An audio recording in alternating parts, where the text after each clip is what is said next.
Hello and welcome to the Assay TV. I'm Brett Stevenson, editor of the Assay.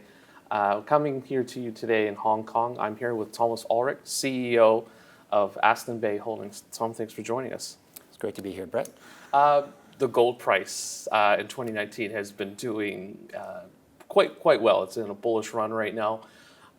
Aston Bay picked up a gold property, quite very timely, isn't it? Yes, well, actually, we were quite fortunate there. We didn't pick it up because of the gold property. It's actually a base metals and gold property.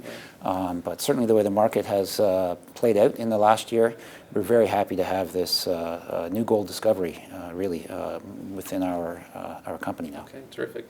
And tell me, how did you guys pick up this project? Well, what this is, we essentially have picked up Don Taylor's private company. For those of you who don't know Don, he is the founder of Arizona Mining, former COO there, the man who helped discover the Taylor deposit. He had another company, a privately held company, looking for base and precious metals in Virginia, and we were lucky enough to come to terms with him to bring that into the Aston Bay fold, and also extremely lucky to have Don Taylor come along with it to direct the exploration for us there. Right, and you kind of management keeping along with the project, so to speak. Exactly. Invested for success. In gold mining in Virginia, you don't hear about that very much. You hear about coal mining, if I'm not mistaken, but gold mining. No, that's true. Most people are surprised when they hear about it. But the truth is that Virginia was the preeminent gold mining district in the United States prior to the California gold rush. And there's a lot of great potential there geologically, and certainly the jurisdiction is great too. Oh, terrific. And further upon that, infrastructure must also be very good as well, right? Absolutely. We'll be working, on timber farms. So you always have logging roads, or you're near to blacktop. So infrastructure is fantastic as far as access goes. And of course, you have power. You have train. Everything is close by. Yeah, terrific. And sorry, just one other thing. You said that it wasn't since before the California gold rush. Give us the time length on how long that has been now since gold mining's happened in Virginia. Yeah, well, that was around 1850. So really, no real gold mining has been done in that area since around 1850. That's fantastic. And has this area been explored and mined like more recently at all? Like particularly your properties that you have picked up? Not really. There's been some sporadic work done. In the 90s and early 2000s, BHP did a large regional exploration program across the eastern U.S. Now, Don Taylor was in charge of that, and so that's how he became familiar with the area and really fell in love with the potential there. But in more recent years, in terms of metal mining in Virginia, really not much. But interesting to note that actually in the county where we have made our Buckingham Gold discovery, the biggest employer in that county is actually a mine. Now, it's not a metals mine. They mine kyanite, which it's an aluminosilicate mineral. They mine for high-end ceramics. But, it's a large open pit mine. And again, being such a big employer in the region, it really is a mining-friendly area. And that, as a result, the county and the state government must be aware of the potential mining, right? Oh, absolutely. There's in the Virginia Pyrite Belt. That's a historic belt. That was mined from the early 1800s until around 1850. Right. There's almost 300 former past-producing metal mines and prospects there. Yeah. So it has a quite rich history there, but one that's just really been forgotten. How is the jurisdiction? The jurisdiction is great. Virginia is what they call a fee simple jurisdiction, and that really essentially refers to the property rights there. And to put it in simple terms for exploration, it means that if you own the land or if you have a deal with the landowner, there's no permitting required for exploration or drilling. And that allows us to operate very quickly, and time is money, so that's a great benefit of working in this region. Right, and you've picked up the land fairly recently. What has happened since that time?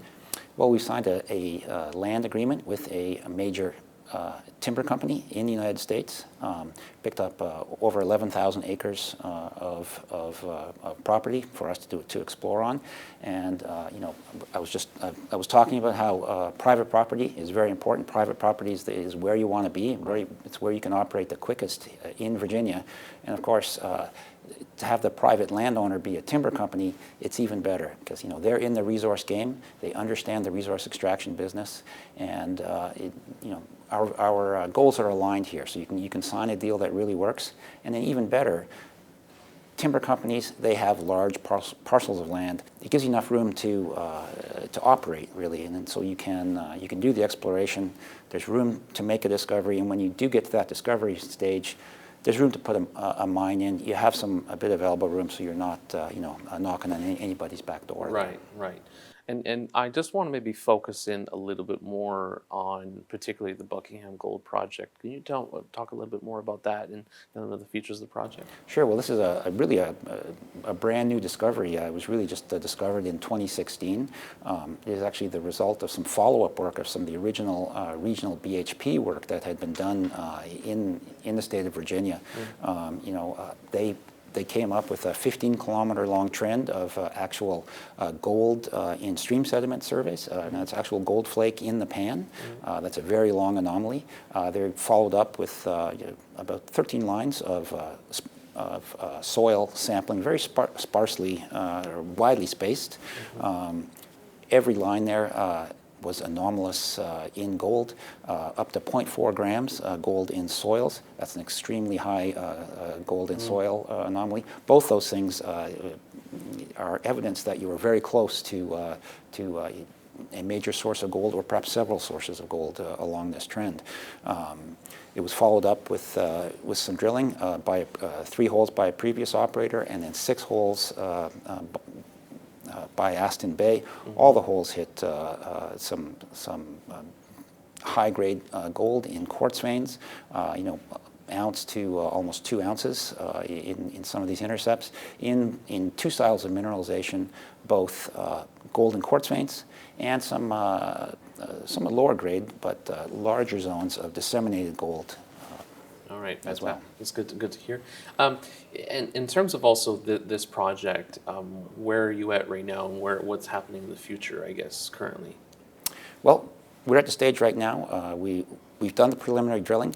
We think we have a pretty good idea of where the body sits in 3 dimensions in the subsurface. So what we want to do now, you know, on the bigger scale, you know, we have a 5 to 15 kilometer long trend of gold in soils and streams. What we want to do now is follow that up with a more detailed soil sampling program to get us, help us to vector in on where these veins may go or where other zones of gold mineralization may be.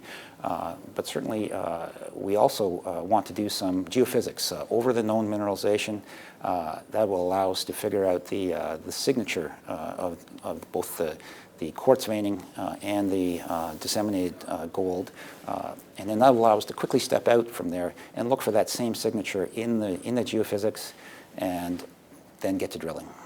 You mentioned earlier that this was originally like a base metals acquisition, and the market changed. Aston Bay already has a base metals property in Nunavut, if I'm not mistaken. Please tell us a little bit more about that. Yeah, that's correct. You know, we have a very compelling geologic model up there that is backed by some high-grade copper and zinc at the surface. On the zinc side, we have you know, over 1 million tons in a 43-101 compliant resource. It's over 10% zinc. Now, 1 million tons, that's not absolutely huge, but this sticks out of the ground. And really, for us, it's just an indication of what might be hidden in the subsurface there on the zinc side. On the copper side, you know, tens of meters of multiple percent copper in drill intercepts and essentially chalcocite at the surface. Again, though, this is just what sticks out of the ground. It's really just an indication of what we think might be hidden in the subsurface. You know, we have a very flat-lying, kind of a layer cake type of sedimentation up there. Right. Our geologic model is we're looking for sediment-hosted copper and zinc up there.